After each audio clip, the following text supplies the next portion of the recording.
Tharoor is saying is that it's important for progress. Take, for example, any survey around the world. What do people know about India? Two things: Mahatma Gandhi and the Taj Mahal. Taj Mahal is a huge attraction for people from around the world to come, and now it's not in our tourist handbooks anymore.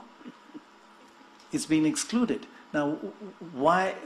Those sort of examples, do you find inclusion and not building walls crucial for India? Taj Mahal is not in the tourism. The UP government has issued a tourist handbook that doesn't mention the Taj Mahal because, as you know, their chief minister last month or 2 months ago made a statement saying Taj Mahal is not Indian culture. They have a particularly bigoted and narrow-minded view of now, what is he's becoming political. I just want to rescue us all from that. No, it doesn't matter who built it, whether you like the people who built it or not. If somebody builds something beautiful, we must have an unprejudiced eye to appreciate it. When Malvika repeatedly said disabled community, I want you to know, most of the society is disabled in their own ways. Right. It's not because you lost a hand or leg you become disabled.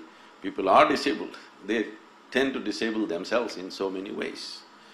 So, definitely Taj Mahal is a beautiful gem in anybody's eye.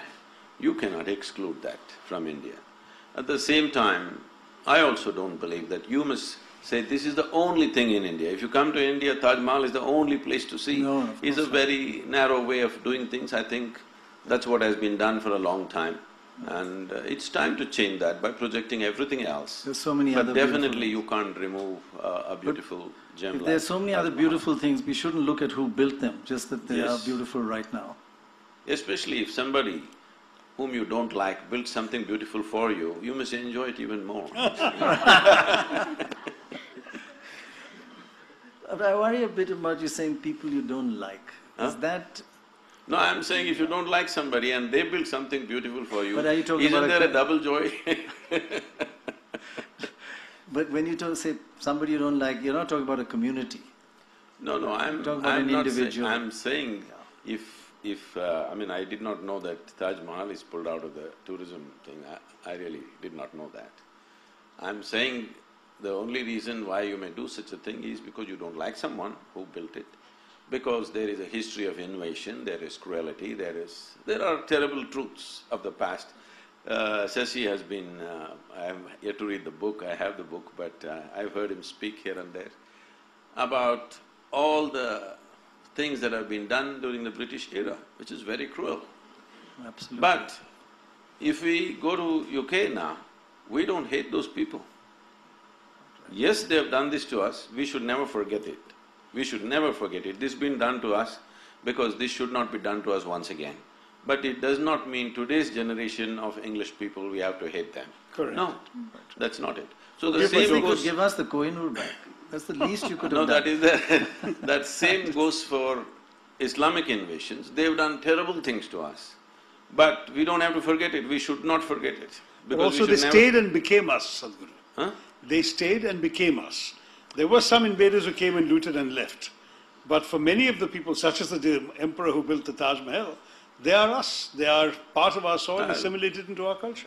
Say, I want you to know, if there was no World War II, British also would have stayed. So that doesn't mean that happened because of their love for you. No, but Sadhguru, they sent everything from here back to England, whereas these people, even whatever they looted, they spent here. There is a difference. That is because it's another time when there were no ships. Technical problem, wasn't it? No, There were ships, there were ships. Transportation issues. And besides, they had a land route back home to the Ferghana Valley, they didn't use it. It's not easy to go. But you say, whether they did or not, one should not hate them now and should not build walls around them now. Is that your message? See, what I'm saying is, historically many ugly things have been done by different people. Quite right. Ugly things that have happened to us as a nation, we must remember. Ugly things we've done to ourselves also. That also is there, that's another aspect. Right.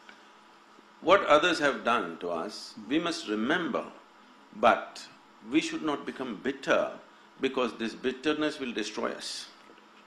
That's Why we should remember is so that we don't make the same mistakes and get into the same pit once again.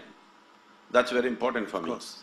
But at the same time, if today, let's say, UK spoke the same language that it spoke during the colonial era, definitely we will not accept them. Unfortunately, with certain groups of people, they're trying to speak the same language which was historically spoken way back. So this creates a whole lot of confrontation in the society. And this entire misuse of this for democratic purposes, when I say democratic purposes, because it's all a number game, so people are playing this game for last 70 years, so naturally you have kind of brought this little bit of fear in others. Fear means people are seeing what's happening in Iraq and the Islamic State and stuff, what happened in Kashmir. So people think if these numbers increase, this will happen to us also, because it's happened in the past.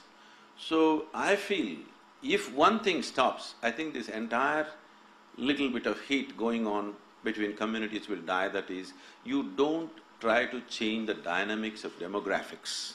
Just let it stay this for next 100 years. Without anybody trying to increase numbers, you will see everything will level out. This is the only fear. That's why there is reaction. What religion are you?